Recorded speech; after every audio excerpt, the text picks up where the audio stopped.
Welcome back to AM Northwest. You know, we often put the blame for stress on outside influences like work, family, and finances. But the root of our reactions to those stressors comes really from entrenched patterns of thought. Here on this Feel Good Friday, to help us recognize these patterns, we welcome back our confidence coach, Laure Redmond. Great to see you again. Hello. Happy Friday. It's going to be a beautiful day. It's so pretty outside. So pretty. Let's talk first of all about the stress of perfection, because that really causes a lot of problems for folks.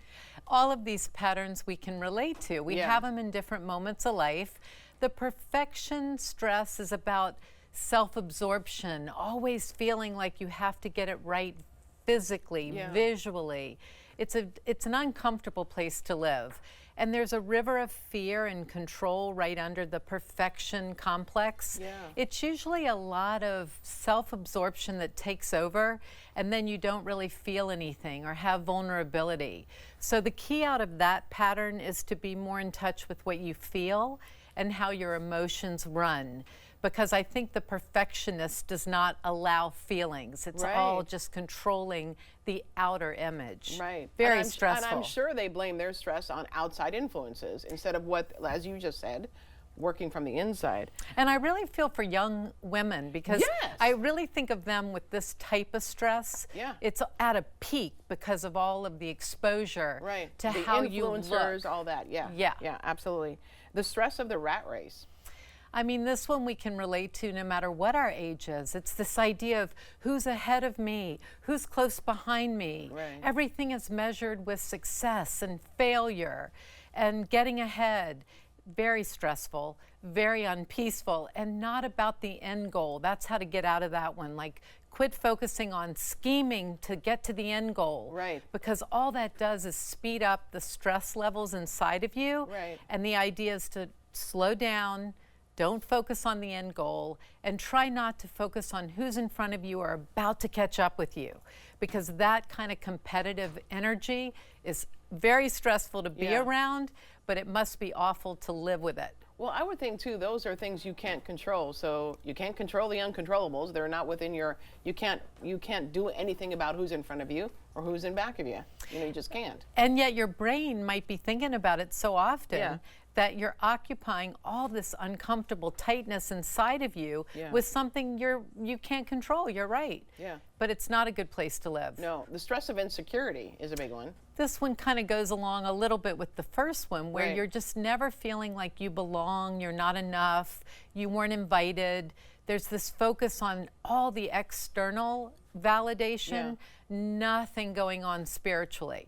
The idea is to get a little more of that spiritual, metaphysical nature, because the insecure one is really a hard one, and it's really... I got stressed out when you said you weren't invited. I was like, oh, I wasn't invited. I know. Again, there's so much exposure to what everybody's doing all the time, that if you have a little bit of that insecurity or a lot of it, you can just feel really empty.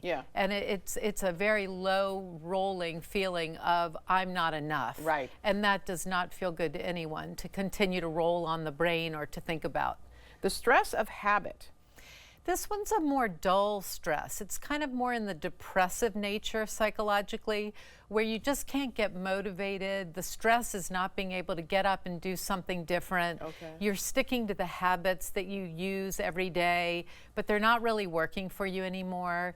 The motivation goes down each day. So it's a dull stress. It's a feeling of not being able to just get excited about something or try something new.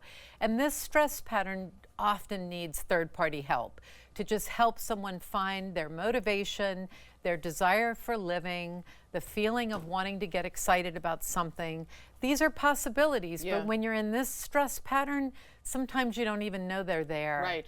The stress of never having enough. This is the hoarder, the person that needs all the things, constantly looking for the new things, items, never really looking at what is the most important part of life, the most meaningful part. And it's the idea of things being the greatest part of life. And we know when we see someone like this, it's really not a way to get happiness, but it is stressful to think that you still have to find the best thing to buy. It's the purchaser. Like we tend to get that way as we get older too. I mean, being a hoarder is kind of the extreme, but there's a sense like, oh, I can I'll buy this and my life will be better. And then next time, now I need this, and now you need this, right? It's so true. Like, I'll buy this and I'll be better. Right. That's the key to that pattern. Yeah, I'll be happier if I have that. Right? It doesn't work. The stress of warfare, of eternal warfare. Well, just go on social media. It's there. The warfare one is probably the most dangerous for your health. Right. It's the stress pattern of being combative, defensive, Arguing with strangers. arguing, Online. thinking our differences are the most important part about us. Yeah. And yes, we are going to see this on steroids for the Right. next few months. It's not pleasant, but mostly if you're running that way, if you're rolling that way, oh my gosh, you want to really get a handle on it. Yes, absolutely. It's awful. Awful. Laura, thank you so much. Have a great weekend. You too. All right, we'll be right back with more AM Northwest.